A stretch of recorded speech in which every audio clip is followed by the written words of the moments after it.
dengan kepentingan politik di negara kita ini. Oleh karena itu, pernyataan Guntur Romli ini langsung disambar oleh publik. Kira-kira kapan video yang berisi fakta dan informasi itu akan disampaikan secara terbuka? Karena dua hal. Pertama, tentu ini akan diapresiasi sebagai upaya untuk mengungkap terang benderang bahwa persoalan-persoalan korupsi yang membelit elit-elit kunci di negara kita ini, bahwa persoalan penyalahgunaan kekuasaan yang dilakukan oleh penguasa-penguasa kita hari ini, itu bisa diungkap secara terang benderang. Karena ini yang ngomong adalah PDIP dan Hasto, pastinya informasinya itu dinilai cukup valid dan cukup sahih. Makanya ditunggu kira-kira kapan ini akan diungkap. Yang kedua, tentu ini akan mengungkap satu keyakinan publik bahwa selama ini ketika ada persoalan-persoalan misalnya korupsi, soal penyalahgunaan kekuasaan, intervensi kekuasaan dalam kepentingan politik dan hukum, ini kan tidak pernah tersentuh sama sekali. Dalam konteks kasus hukum misalnya, ketika melibatkan sejumlah petinggi negara, pejabat negara, itu kan senyap dan hilang dari peredaran. Jadi dalam konteks itulah sebenarnya tagihan kepada Guntur Romli, kepada tim hukum Hasto Kristianto untuk segera mengungkap bahwa persoalan informasi yang dimiliki disertai dengan fakta-fakta terukur itu harus segera disampaikan kepada penegak-penegak hukum. Bisa disampaikan kepada KPK, bisa disampaikan kepada kepolisian, bisa disampaikan kepada kejaksaan, dan seterusnya, dan seterusnya.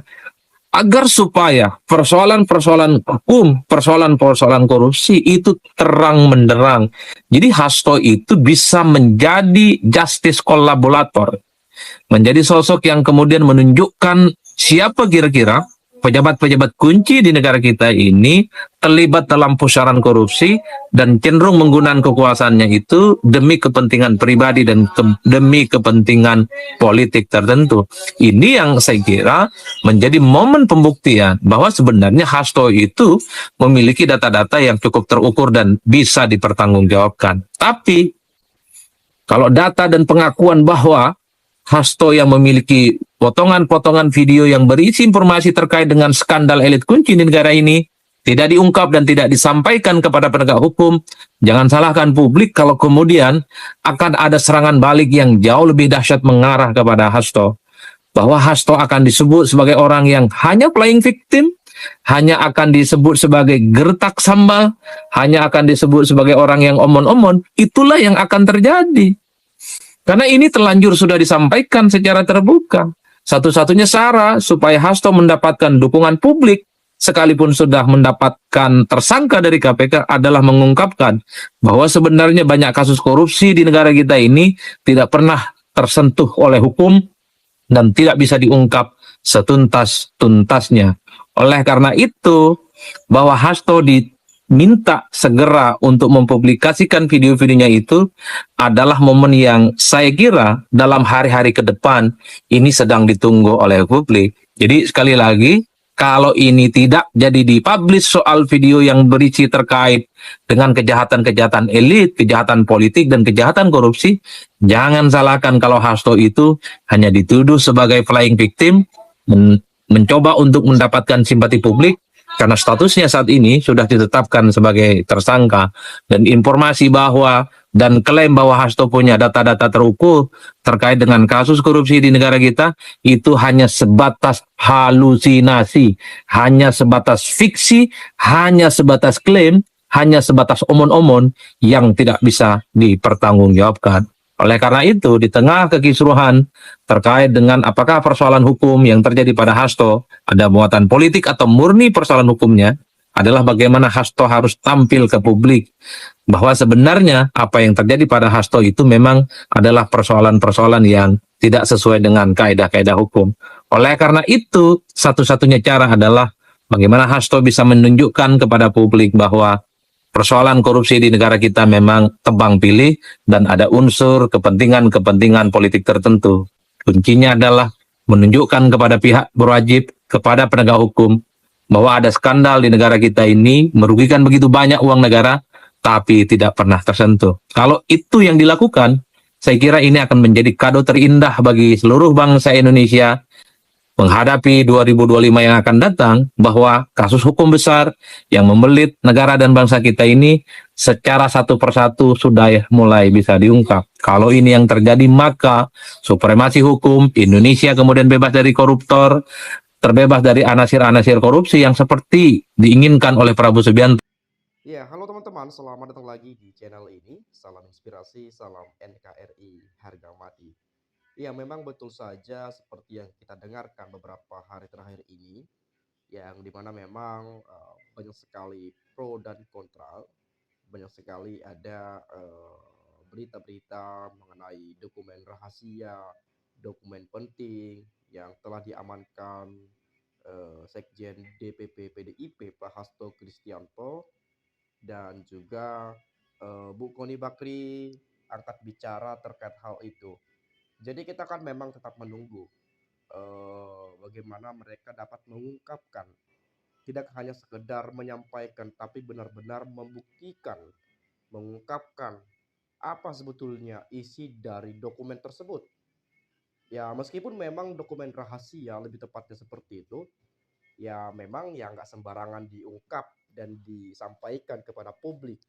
Tapi kita berharap karena telah pernah disampaikan, jadi ini jangan hanya semacam suatu ancaman, tetapi bisa diungkapkan dan dibuktikan agar masyarakat dapat mengetahui informasi yang sebenarnya.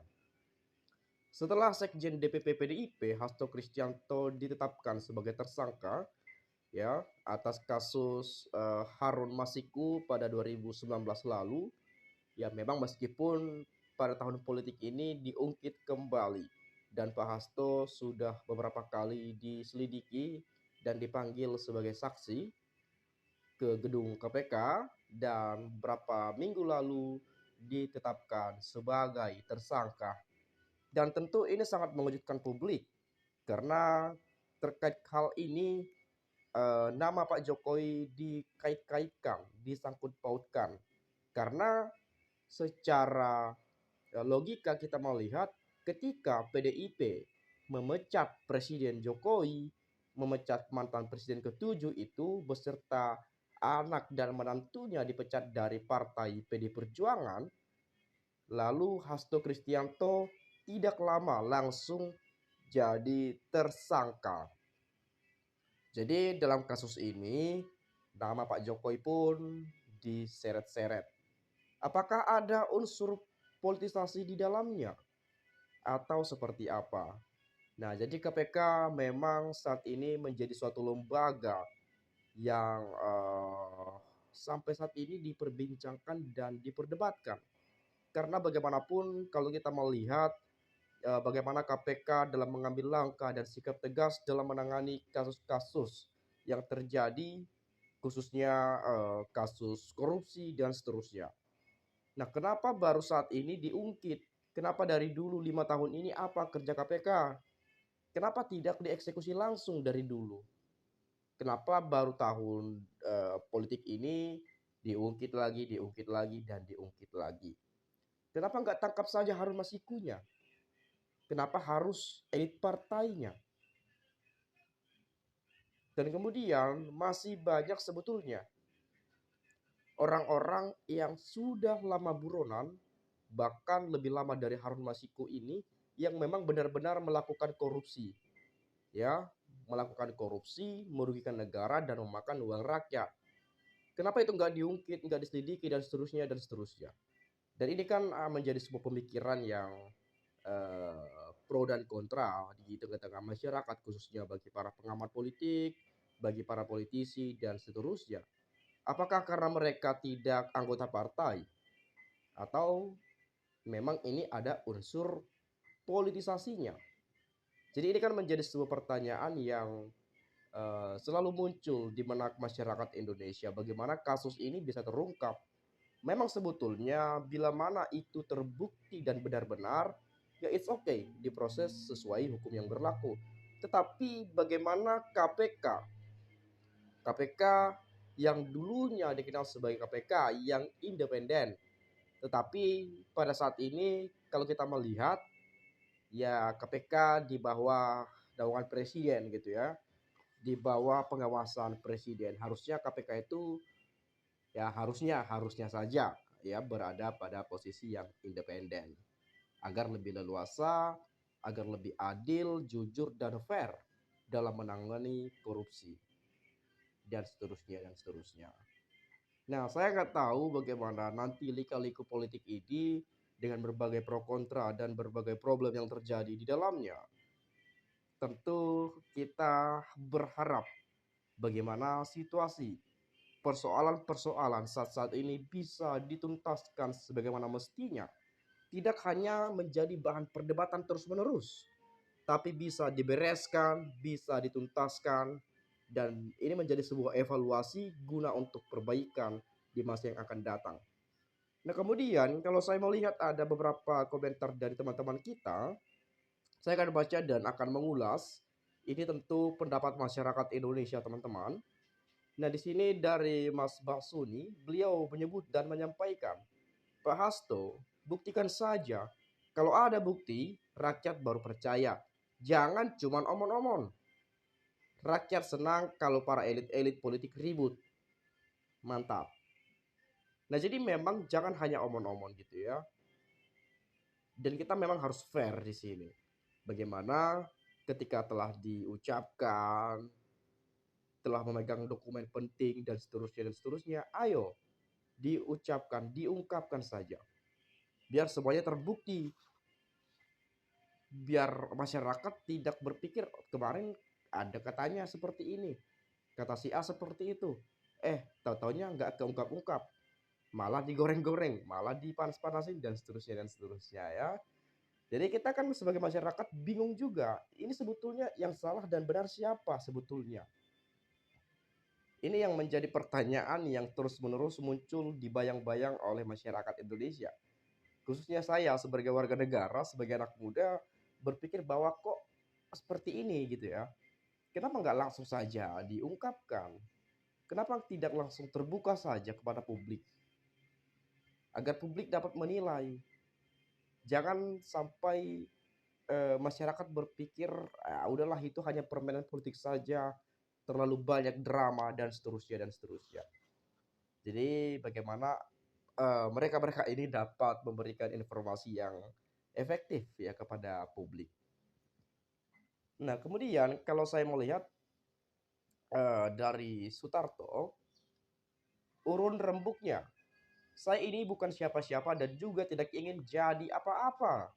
Pak Hasto, kalau memang Bapak mau bongkar semua lembaran hitam di era Presiden Jokowi, saran saya atau sebagai orang awam, yang pertama, semua bukti yang Bapak simpan atau dalam bentuk apapun itu, sebaiknya dikopi dulu, digandakan, yang asli tetap Bapak pegang, sedangkan kopinya yang dikeluarkan. Nah, ini luar biasa nih. Ini masukan gitu ya. Kalau memang ada lembaran-lembaran hitam selama era Presiden Jokowi, itu bisa dikopi dulu, nanti kopiannya diungkap dan aslinya dipegang Pak Hastonya sendiri. Nah, seperti itu ya. Luar biasa pendapatnya. Masuk akal sih. Dari Nenggolan Samosir, dilema kalau dilaporkan juga nggak akan direspon. Karena semua institusi penegak hukum adalah ternak Mulyono dan anaknya jadi wapres. Takut dilengser dari jabatannya, hanya Tuhanlah yang akan membalas setiap kejahatan para pemimpin. Karena dosa para penguasa langsung berkaitan dengan Tuhan.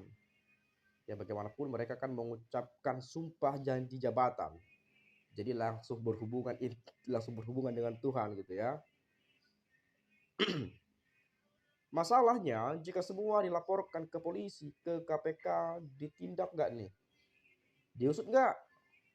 Kalau diusut hukumannya serius apa cuma ngeprank kayak si Muis? Rakyat mau percaya sama siapa kalau negara jadi dagelan? Nah, memang ini yang perlu kita lihat. Kalau dilaporkan apakah langsung diproses, ditindaklanjuti atau bagaimana? Apakah hukumannya setimpal dengan perbuatannya atau justru sebaliknya? Karena ada beberapa contoh-contoh pelaku-pelaku korupsi ini. Contoh saja Harvey Mois beberapa bulan lalu atau minggu kemarin itu sempat viral tuh. Korupsi hampir 300 triliun rupiah, di penjara 6,5 tahun. dendanya cuma 1 atau 3 miliar kalau nggak salah. Makanya banyak posting-postingan di TikTok, lebih tepatnya mungkin di X dan seterusnya. Banyak netizen menyebutkan membuat video-video mereka, saya siap di penjara 6,5 tahun asalkan dibayar 300 triliun. Atau lebih tepatnya, kita kerja dalam 6 tahun tetapi hasil dari jerih payah kita 6 tahun lamanya itu dibayarkan 300 triliun rupiah. Kalau 300 triliun ini ya mungkin 5 keturunan mungkin cukup ya. Tanpa kerja, makan tidur aja tuh. Bahkan 10 keturunan mungkin cukup lah. Kalau hanya makan tidur saja gitu ya. Nggak kerja, nggak foya-foya dan seterusnya. Atau mungkin buka usaha dan seterusnya dan seterusnya. Ya sangat luar biasa kekayaannya ke depan gitu ya. Jadi masyarakat menilai hukumannya itu nggak setimpal gitu ya. 6,5 tahun untuk korupsi 300 triliun, di penjara 6,5 tahun, kayak nggak masuk akal gitu ya. Nggak masuk akal. Terlalu ringan, kata netizen.